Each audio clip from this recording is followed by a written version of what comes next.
I'm a game designer on Tales of the Shire. I'm the technology director. One of the user experience designers. Technical artist. Concept designing, 3D modelling. I'm an animator. I have the fun job of just playing the game every day. We've come together as a team to create something that's really beautiful. You spend your time as a hobbit in Bywater. And all of the things that you would expect to do as a hobbit, we've pretty much tried to put in the game.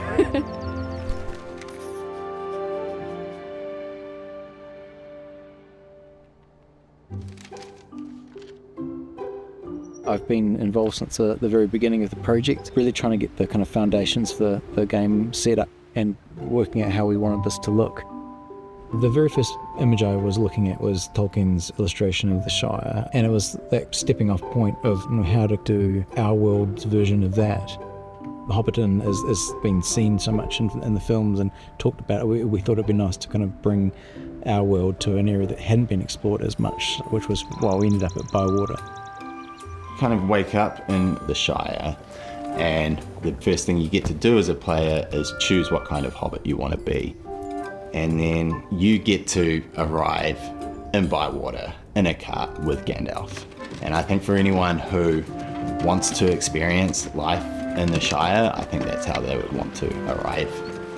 You're able to kind of change your hobbit, the shape, the tone, the personality, everything, so that you truly can, kind of create this hobbit version of yourself or hobbit character that you would like to partake in this story. We wanted to make sure that you can change everything from your face shape to your foot hair, but no shoes. No shoes for hobbits though. Part of the challenge with letting the player create whatever character they wanted meant that there were a lot of technical things that we had to get around. So we created a modular animation system and an emote library. Ha! Should we do it again? Our dialogues are kind of like little interactive storybooks, and as you read them, the characters do these gestures or sort of strike a pose. This one is, without looking, that's annoyed. If the character says something and they're clearly annoyed about it, we play this one. Something I did in the game that I love that people don't really notice is that the hobbits look at each other. That is a very technical thing, and I was able to do that alongside our animation team, who were able to obviously make the rigging and the bits we have in those 3D models. And it was one of those things that when it wasn't there, the game looked lifeless. And when it was in there, the magic happened. Home decoration is kind of one of our core ways of expressing yourself in the game. Very early on, we actually decided on making it gridless, so that you don't place anything on a square within a grid, and to be a really powerful tool for the player to be able to place anywhere they want and also change whatever they want. If you want to, you can cover your wall with shelves and pictures and all of that, and you can put individual items on every shelf, big items, small items. There is no limit to the kind of stuff you can have in your house, which allows the player to kind of engage in a cluttercore experience. One of the issues that we faced really early on was how we would actually get the camera in there for the players to be able to have a good viewpoint into the hobbit hole. And so one of the very early ideas was taking this approach of almost like a doll's house that you could open up and you could sort of see the internals of the structure. The camera system is very dynamic and adapts to all sorts of different sort of situations. When they go into the hobbit hole, the camera sort of sticks very close to them and follows them through. When we go into the decoration mode, you can see that you get into this more of a cutaway sort of look, which is this dollhouse view. The end result looks straightforward and it sounds straightforward, but technically it was a very difficult sort of process. When you're designing your home, you get to sort of pick the vibe that you want. There's so many decorations and items to choose from. You can change the wallpaper, the floor, the skirting. But you can also mix it up as well and have something that feels more like specific rooms that have themes of their own. the furniture aspect was kind of cool. I got a lot of freedom. I was kind of told this like, hey, we need like 5-7 furniture sets. So I kind of had the luxury of going through and figuring out what they were. I wanted the player to be able to theme their room. So like this is a musical theme. This was like a scholar theme. So like collecting books and scrolls. So you can really like role play as like Bilbo. There's just so many options, and I'm so excited to see what people make. We're really focused on what the players will see on the screen. We wanted the imagery of the game to feel like it had been painted almost. We don't rely so much on a lot of the sort of modern rendering techniques of having very shiny objects and things. We really went for this painterly approach.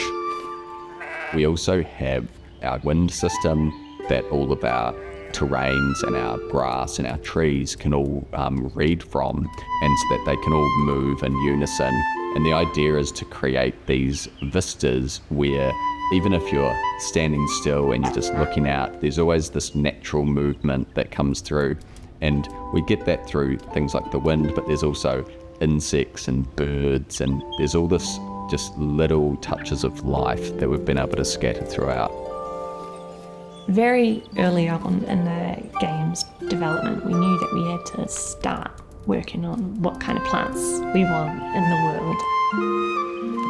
I looked at a bunch of flowers and plants and mushrooms and things from a lot of different seasons and parts of the world, like in forests or by grassy banks and things, and tried to get a nice collection of things that would work well with cooking and foraging and things like that.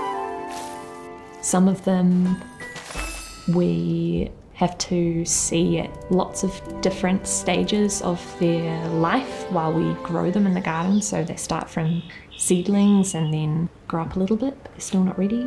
They grow a little bit more, they are ready.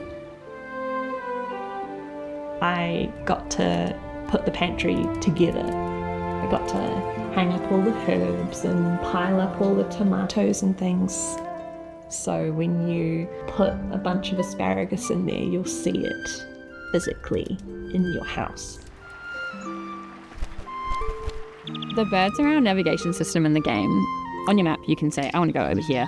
Or if there's a tail who says, go and find Farmer Cotton, the birds will know that you want to go to Farmer Cotton and they'll give you a path. And then on things like signposts or rocks or trees, the birds will land on them, and facing that direction, that's them telling you to go that way. So they'll fly in, sit on the signpost, and if there's like a right or a left arm, they'll sit on the left because they want you to go to the left. And the birds will just really discreetly tell you where to go.